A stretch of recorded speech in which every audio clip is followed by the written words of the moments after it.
जय श्री राधे। पूज्य श्री सद्गुरुदेव भगवान के चरणों में प्रणाम। पूज्य श्री उषा बहन जी का जीवन चरित्र। जिस हृदय को प्रेम की लालसा हो, यों तो जीव मात्र को प्यार की मांग है, पर कुछ हृदय विशेषतः प्यार के लिए ही ललकते रहते हैं। अनुराग पिपासा हो, उन्हें इन्हीं प्यार के अथाह सिंधु सुरस निधि की अंक में ठोर लेनी चाहिए। वे तो ठोर देने को आतुर खड़े हैं। प्रणय पिपासु जो हैं, प्रतीक्षा कर रहे हैं हमारी। प्रेम पथ का प्रत्येक मार्ग श्याम सुंदर के श्री चरणों में पहुंचकर विश्राम पाता है।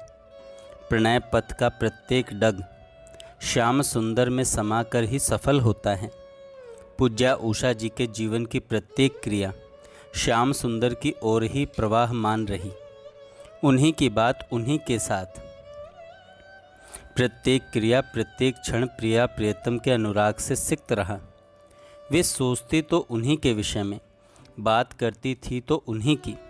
प्रकृति का अलबेलापन उन्हें भाता था। श्यामा श्याम की सत्ता से युत होने पर ही प्रत्येक ऋतु के सौंदर्य में उन्होंने प्रिया प्रियतम को ही देखा। इन्हीं रसीली भावनाओं में पगी वे कह रही हैं, निर्मल आकाश की नीलिमा जब सघन वृक्षावलियों में से घने पत्तों में से झांकती सी दिखलाई पड़ती हैं, तो न जाने कैसा कैसा लगता है। कैसा लगता है यह सब देखकर, और क्या जी चाहता है। वृक्ष पौधों में एक कमनीयता सी भरी है। प्रातःकालीन धूप की उज्ज्वल शोभा भी कोमल कोमल सी जान पड़ती है। मानो रात्रि भर के विहार के उपरांत श्रम आलस मंडित युगल की रसीली मुद्रा को भंग करने के भय से यह स्वर्णातप बहुत धीरे धीरे उतरकर दबे पगों से नव निकुंज मंदिर में प्रवेश कर रही हो।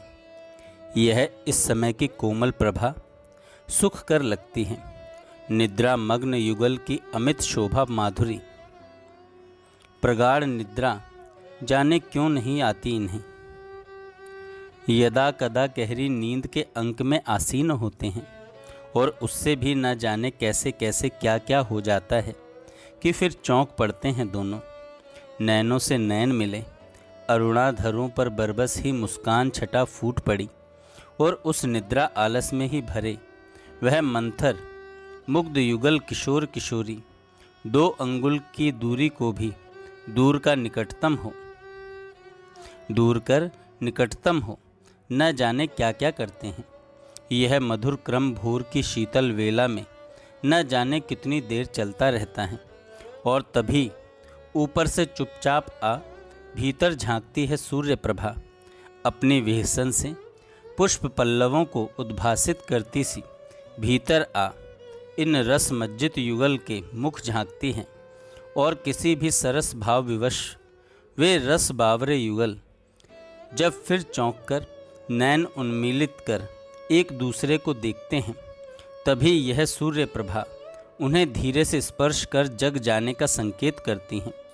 एक बार पुनः चौंक उठते हैं दोनों। आश्चर्य में पगे से पुनः पुनः देखते हैं। नेत्रों में विस्मय भर रहा है, रस रंग छलक रहा है। विस्मित हो रहे हैं, इतनी शीघ्र प्रभात कैसे हो गया। सचमुच सूर्य किरणें ही हैं यह। हाँ, सूर्य किरणें ही हैं।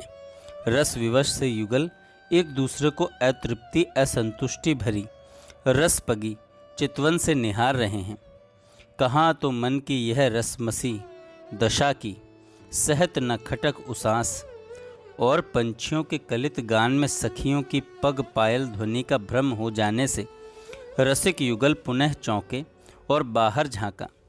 उस समय की उनकी वह संभ्रम विभ्रम पूर्ण मुख माधुरी, विवश परवश सी वह रसीली स्थिति, प्रिया जी के भावों से उनकी श्वास, सौरभ से उनकी रसीली छवि सुधा का पान कर उसी भाव में निमग्ना पूज्या उषा जी कहती हैं, हे सखी, तेरे अंगों की शोभा निरख कोटिक मनसिज लज्जित हो गए, और तेरी श्वास सौरभ ने अनेकों कमलों को पूंजीभूत कर अनेकों कमलों की पूंजीभूत पराग को पराजित कर अपनी विजय का उद्घोष किया है।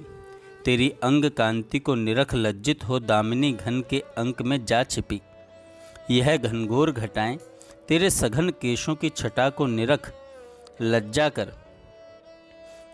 कर बिखर सी गई है। और सखी तेरे चंचल अनियारे नैनों को देख मीन भी जाकर जल में छिप गई है। तेरे मृदुल गोल कपोलों ने शशि मंडल की आभा को तिरस्कृत कर दिया है। तेरी इस मुस्कान प्रभा को देख शरद की स्वच्छ चंद्रिका भी शर्मा गई है। और तेरे कोमल करों को देख कोमल पल्लव भी स्तब्ध हैं।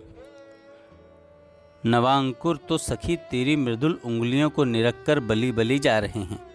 और शत शत वीणाओं की विनिंदक तेरी मधुर वाणी से लज्जित होकर कोकिला घने आम्रवन में जाकर छिप गई है। ओह, इधर तेरी पायल की ध्वनि के आगे शत शत कल कुंजन के स्वर भी तिरस्कृत से लग रहे हैं। इस सब की तो तेरे सामने बिसात ही क्या है, जब श्याम सुंदर भी मुग्ध हैं और लुब्ध हो रहे हैं। औरों की बात कहा आली, जब रूप मधुरिमा के सागर तेरी छवि में मज्जित होकर वे मुग्ध लुब्ध वे नटनागर। सन 1968 की ही बात है कि एक दिन पूजनिया उषा जी का मन वृंदावन की रमणीय कुंजों में विचरण करने को विशेष रूप से आकुल हो गया। परिक्रमा का मिस बना स्थलियों में विचरण करती, श्री यमुना दर्शन कर वन्य शोभा निहारती, कहीं वृक्षों और वल्लरियों की रमणीयता का आस्वाद लेती, उन पर चहचहाते पक्षियों का मधुर रव सुनती, कहीं केकी का नृत्य और सामूहिक दृश्य में मग्न सी चल दी। कैमार वन से तनिक आगे रेल की पटरी के पास पूर्ण किशोर रूप में लकुटी लिए श्याम सुंदर खड़े हैं। पटका फहरा रहा है, मोर पंख झूम रहा है और स्वयं मुस्कुरा रहे हैं। लगता है गोचारण हेतु आए हैं। उस लकुटी पर अपने दोनों कर कंज धरे उस पर चिबुक टिकाए खड़े हैं। पूज्या उषा जी को देखकर मुस्कुराए। इन्होंने पूछा, यहाँ कैसे खड़े हो? आप बोले, मैं तो प्रतिदिन यहाँ आकर खड़ा होता हूँ। पूज्या उषा जी ने सहज पूछा, क्यों? आप बोले, वृंदावन आने जाने वाले को देखा करता हूँ। पूज्या उषा जी अत्यंत प्रसन्न हुई यह सुनकर। इसके बाद की बात कहने में यह जड़ लेखनी समर्थ नहीं है। एक सरसता में भरी रस माधुरी का आस्वादन करती पूज्या उषा जी कब परिक्रमा पूर्ण करके लौट आई, उन्हें भान ही ना हुआ। आजकल बड़ी कुंज में ही रह रही थी उषा जी। अप्रैल 1968 की बात है। वैसे तो दिन भर मौन ही रहती थी, परंतु दोपहर 12 से 3 तक का समय विशेष एकांत के लिए सुनिश्चित था। इस एकांत के लिए इन्हें कोई विशेष स्थल की आवश्यकता न होती थी।